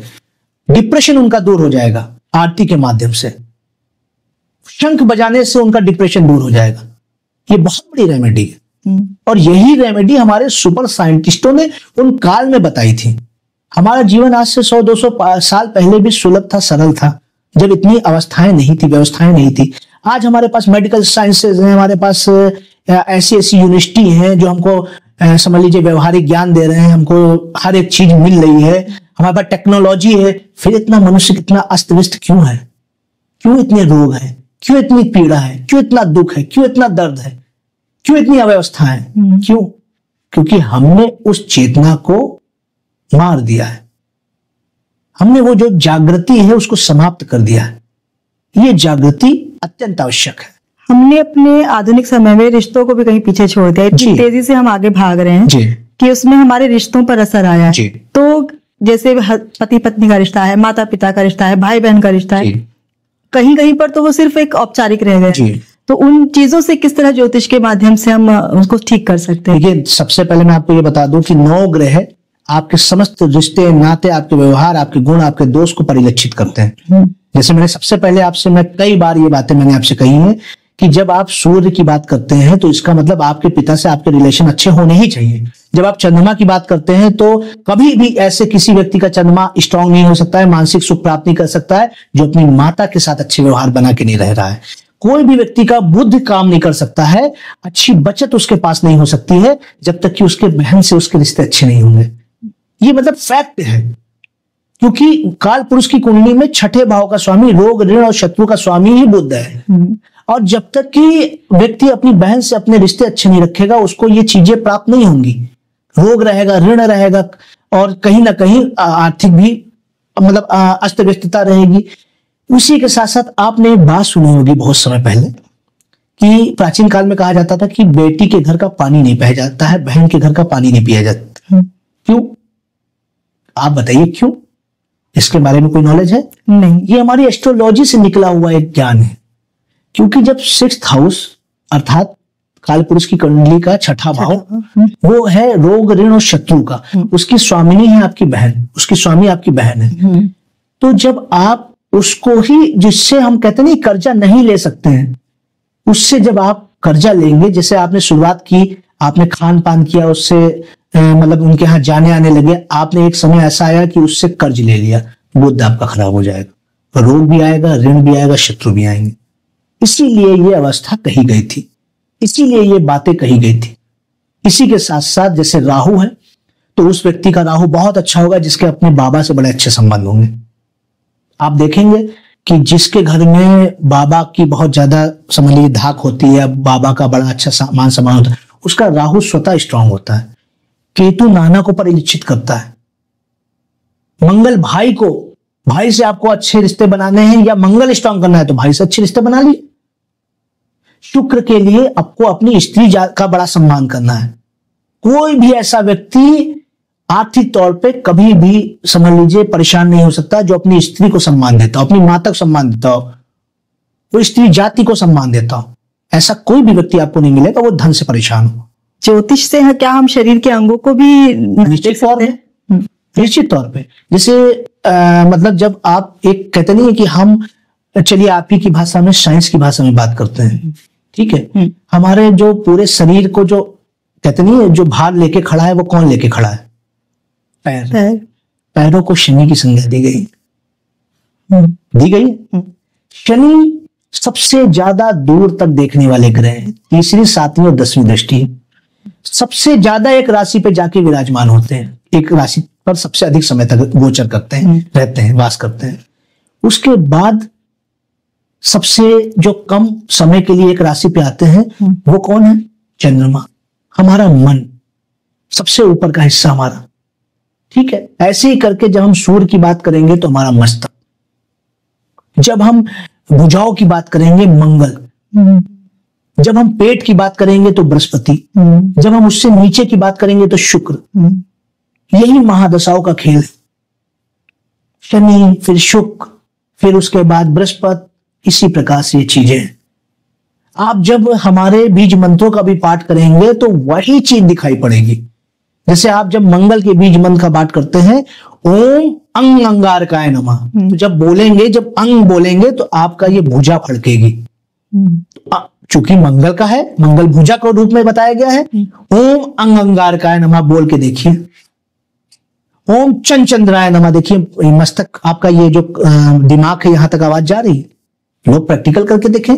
ओम ग्रांग ग्रीं ग्रौंग सा गुरुवे नमः, जब ये बोल रहे हैं, गुरु का बीज मंत्र है, आपका मस्तक यानी ज्ञान का क्षेत्र प्रभावित हो रहा है। ओम सन शनिश्चराय नमः, नीचे की ओर वाइब्रेशन जा रहा है, आपके चरण जो पैर हैं वहां तक वाइब्रेशन जा रहा है, खून की दौड़ान बढ़ रही है। ये बहुत डीप साइंस है, लेकिन आज लोग इसको नहीं जान सकते, न समझ सकते। ओम बुंग बुद्धाय नमः जब बोलेंगे तो आपका बुद्ध का क्षेत्र प्रभावित होगा। ओम सूर्याय नमः, देखिए ऊपर की ओर सर की तरफ वाइब्रेशन जा रहा है। ओम आदित्याय नमः, ओम घृणी सूर्याय नमः बोल के देखिए आपके सर की ओर वाइब्रेशन जा रहा है। जितने भी बीज मंत्र, ओम रांग राहु नमः, आंखें निकल के आ रही हैं। जब आप रांग बोल रहे हैं तो आंखें यानी क्लियरिटी हो रही है। जो भी मतलब कहते नहीं है कि हमारे आगे जो इल्यूजन क्रिएट होता है वो खत्म हो जाता है। ओम रांग राहु है नमः, ओम क्लीं केतु है नमः, पूरे शरीर में वाइब्रेशन दौड़ रही है। केतु धड़ है हमारा, ये अवस्था है।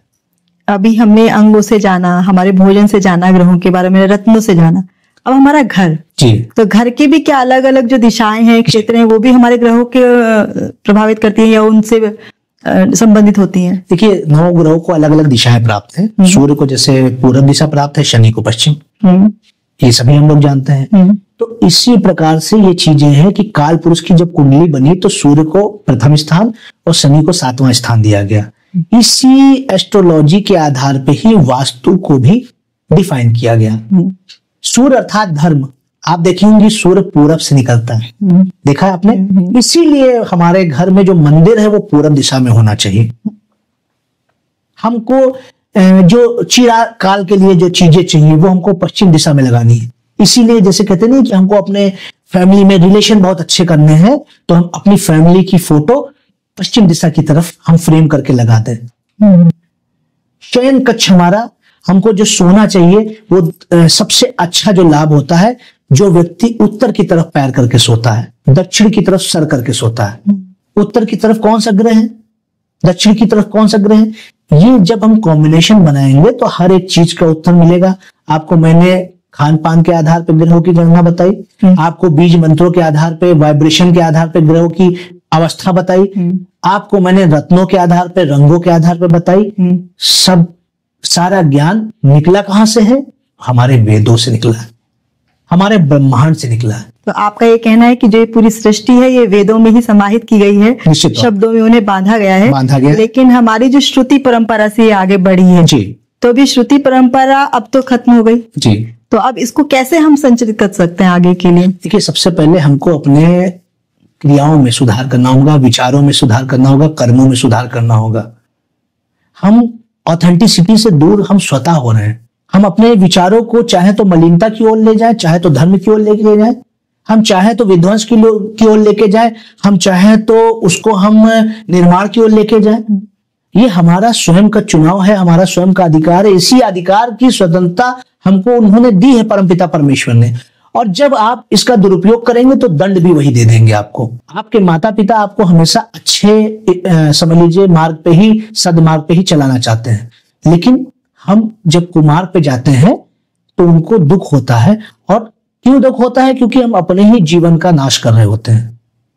तो इसलिए हमको जो विधाएं, जो विद्याएं, जो हमको वेद, हमारे पुराण, हमारे उपनिषद, हमारे धर्म ग्रंथ मिले हैं, उसका जब हम आदर सम्मान करेंगे, उससे हम जब अपने जीवन में सीख लेंगे तो निश्चित तौर पे जान लीजिए हमारे आगे का जीवन सहज और सरल हो जाएगा। तो हम ये मानकर चलें कि वेद जो है जीवन शैली का एक नियमबद्ध तरीका है, नियमबद्ध तरीका है। और प्राचीन काल में इसको हमारे गुरुकुल परंपरा के आधार पे हमारे जीवन में शिक्षा का एक मुख्य केंद्र बनाया गया था। शिक्षा हमारी उन वेदों से ही निकली थी। लेकिन आज जो शिक्षा नहीं, आधुनिकीकरण है। हम कह सकते हैं कि व्यवसायिक शिक्षा दी जा रही है, जीवन शैली को सुधारने की शिक्षा नहीं दी जा रही, जीवन शैली के निर्माण की शिक्षा नहीं दी जा रही। आचार्य जी, आपका हमारे पॉडकास्ट में आने के लिए और इतना सारा ज्ञान हमें देने के लिए, जो छोटी चीजें हैं, क्योंकि हम मनुज जी इतने विचारों से धनी नहीं है या ज्ञान के धनी नहीं है कि बड़े बड़े वेदों और ग्रंथों को समझ सके, लेकिन आपने इतने सरल शब्दों में हमें समझाया कि हमारी जीवन शैली कैसी होनी चाहिए या हमें अपना जीवन किस प्रकार से ग्रहों से जोड़कर देखना चाहिए। तो उसके लिए बहुत बहुत धन्यवाद। रचनाशाला में आने के लिए बहुत बहुत राधे राधे। आपकी जो रचनाशाला की टीम है और आपके जो समझ लीजिए बोल सकते हैं ना, पहले तो सबसे पहले बहुत बहुत धन्यवाद आपका। आपको बहुत बहुत शुभकामनाएं, आपकी रचनाशाला टीम को बहुत बहुत शुभकामनाएं। और एक आपकी जो समझ लीजिए हमको इस जो आपकी रचनाशाला टीम के एक जो मुख्य अंग है वो आपके पति परमेश्वर है। ये देख के बड़ा अच्छा लगा कि किस प्रकार से वो अपने बिजनेस के साथ साथ, अपने चीजों के साथ साथ वो आपका भी साथ दे रहे हैं। ये बड़ी अच्छी चीज लगी मुझे। तो इसीलिए मैं सभी जो है दर्शकों से ये कहना चाहता हूँ, रचनाशाला को अधिक से अधिक सब्सक्राइब करें, शेयर करें, जिसमें आपको भी ये महसूस हो कि यहाँ एक जैसे एक प्रयोगशाला होती है, कोई प्रयोग किया जाता है, वैसे यहाँ पे विचारों की रचना की जा रही है, वो विचारों की जो आपके जीवन के नवनिर्माण में सहायक होगी। इसीलिए सभी लोग हमारे जो वीडियो हैं, रचनाशाला के जो भी वीडियोस हैं, उनमें कमेंट करें, आपको कैसा लग रहा है, उनको सब्सक्राइब करें, शेयर करें, तो हमारे वीडियो को पसंद करें, लाइक करें। जय श्री कृष्णा, राधे राधे। सभी को नव संवत्सर की बहुत बहुत शुभकामनाएं। जय श्री राधे कृष्णा, हर हर महादेव।